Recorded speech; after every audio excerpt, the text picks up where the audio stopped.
Hello everyone, আমি শুভ। আজকের এই ভিডিওতে আমরা দেখব ফরটেক্স ফান্ডিং এর buy one get one challenge buy করে কি করে। এবং আজকে আমি একটা buy one get one challenge buy করছিলাম, তো এটা একটা ভিডিও রেকর্ড করে রাখছি। আজকে আপনাদের সাথে ভাবলাম এটা শেয়ার করি।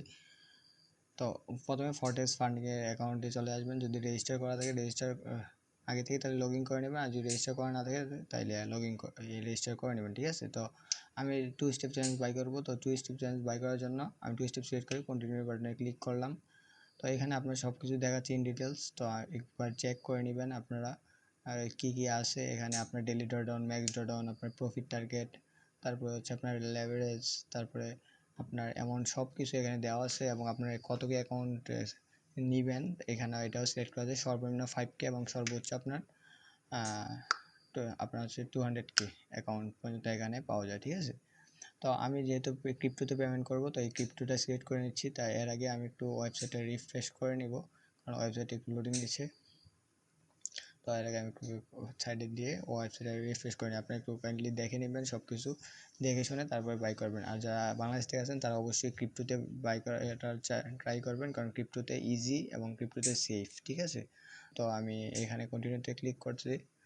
তো আপনারা অবশ্য যে এক্সচেঞ্জার দিয়ে বাই করবেন, আপনার সবচেয়ে ট্রাস্টেড ওয়েবসাইট বা অ্যাপ্লিকেশন হচ্ছে বাইন্যান্স। তো আমি এখানে আসার পর আপনার ফরটেক্স ফান্ডিংয়ের যে অ্যাকাউন্টটা বাই করবো, ওই অ্যাকাউন্টে আমি একটা আমার ইমেল অ্যাড্রেস দিয়ে দিলাম। ইমেল অ্যাড্রেস দেওয়ার পর আপনার সেখানে কিউআর কোড এবং আপনাদের অ্যাড্রেসটা দিবে, অ্যাড্রেসে আপনার টাকা সেন্ড করতে হবে। এখানে কিছু প্রসেস আছে। আপনার বাইন্যান্সে যাবেন, যাওয়ার পর উইথড্র অপশানে ক্লিক করবেন। ক্লিক করার পরে এখান থেকে কিউআর কোড বা অ্যাড্রেসটা কপি করবেন, তারপরে পেস্ট করবেন। এখান থেকে আপনার যে ভেরিফিকেশনগুলো চাইবে আপনার বাইন্যান্স অথেন্টিকেশন, ওইখান থেকে আপনি ভেরিফিকেশনগুলো কমপ্লিট করে দেন আপনি এখানে সাবমিট করে দিবেন, ঠিক আছে। তো ডলারটা যখন সেন্ড করে দেবেন, সেন্ড করে দেওয়ার পর কিছুক্ষণ পেন্ডিং থাকবে। কিছুক্ষণ পেন্ডিং থাকার পর আপনার অ্যাকাউন্টটা আপনার হাতে চলে আসবে, ঠিক আছে। তো অ্যাকাউন্টটা হাতে চলে আসার পর আপনি এখানে আপনার ওকে বা এরকম একটা লেখা আসবে। দেখেন আমি আমার ডলারটা সাবমিট করে দিচ্ছি। তো ডলারটা সাবমিট করে দেওয়ার পর আপনার কিছুক্ষণ ওয়েট করতে হবে, 4 থেকে 5 মিনিট বা 6 থেকে 7 মিনিট। এখানে আপনার 20 মিনিটের মতন টাইম দেয় ওরা। 20 মিনিটের মধ্যে আপনার পেমেন্ট করতে হয়। এখন আমি বাইন্যান্স থেকে পেটা করে নিলাম। আমি ওয়েট করতেছি কোন সময় ওদের কাছে পেটা প্রসিড হয় এবং আমার অ্যাকাউন্টটা আমার কাছে পৌঁছায় দেওয়া হয়, ঠিক আছে। তো আমি পেমেন্ট আমার প্রসেসিংয়ে আছে। পেমেন্টটা বাইন্যান্স থেকে যেই সময় রিলিজ হবে ওই সময় আমাদের কনফার্ম মেনু থেকে একটা ইমেল চলে আসবে এবং আমাদের অ্যাকাউন্টটা আমাদের হাতে দিয়ে দেওয়া হবে, ঠিক আছে। কনফার্ম মেনু থেকে আমার এই বাইন্যান্স থেকে আমাদের যেই পেমেন্টটা ছিল এটা কনফার্ম হয়ে গেছে অলরেডি। এখন আমার অ্যাকাউন্ট আমার কাছে দিয়ে দেওয়া হয়েছে। তো সাকসেসফুলি বাই আমার লেখাটা চলে আসছে। তো আমি চ্যালেঞ্জটা সাকসেসফুলি বাই করে নিছি। এখন আমি আমার অ্যাকাউন্টের ড্যাশবোর্ডে ঢুকবো। আসলে ড্যাশবোর্ডটা কীরকম করছে তারা। আমি আগেও এই ফান্ডেড অ্যাকাউন্টের চ্যালেঞ্জ বাই করেছিলাম।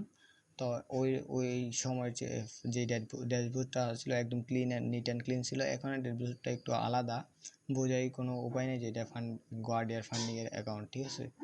তো ফান্ড অ্যাকাউন্টের পুরো ড্যাশবোর্ড চেঞ্জ করে নিচ্ছে এবং আপনি এফিলিয়েট প্রোগ্রামও দিচ্ছে। তারপরে আপনার সার্টিফিকেটের যেই কালার কম্বিনেশন এবং সার্টিফিকেটের যেই স্ট্রাকচার ছিল সবগুলোই চেঞ্জ করে নিচ্ছে। তো এখানে আপনি ড্যাশবোর্ডের মধ্যে সব কিছু দেখতে পারবেন, যেখানে daily drawdown, max drawdown, profit target. তারপর হচ্ছে আপনার এখানে আবার একটা রুলস চেঞ্জ করা হচ্ছে। এই রুলসটা একটু কাইন্ডলি আপনার দেখে নেবেন, কারণ হচ্ছে এই রুলসটা হচ্ছে আগে ওই রুলসটা ছিল আপনার 3 ডেজ প্রফিটেবল ডে, 0.5% করে 3 দিন একাদশে প্রফিট করতে হবে, নয়তো বা আপনার অ্যাকাউন্ট পাস হবে না। এই রুলসটা এখন এটা একটা হার্ড রুলস আসলে, এই হার্ড রুলসটা তুলে দেওয়া হয়েছে। এখন শুধুমাত্র 3 ডেজ অ্যাক্টিভিটিস দিয়ে থাকলেই হবে, আর কোনো সমস্যা নেই। আপনার 3 ডেজ 0.5% করে প্রফিট করতে হবে না, ঠিক আছে। ওই প্রফিট করার চক্করে অনেক মানুষই অ্যাকাউন্ট ব্লো করছে। আর যারা প্রফিটেবল ট্রেডার বা যারা ভালো ট্রেড করে মার্কেটে কনসিস্টেন্সি প্রফিট করে তাদের জন্য সমস্যা হয় না, কিন্তু যারা কনসিস্টেন্সি প্রফিট করতে পারে না তাদের জন্য বেসিক্যালি বেশি সমস্যা হয়, ঠিক আছে। তো এতটুকুই আজকের জন্য ভিডিও। তো এটা ড্যাশবোর্ডটা আপনার দেখে নেবেন ভালো করে।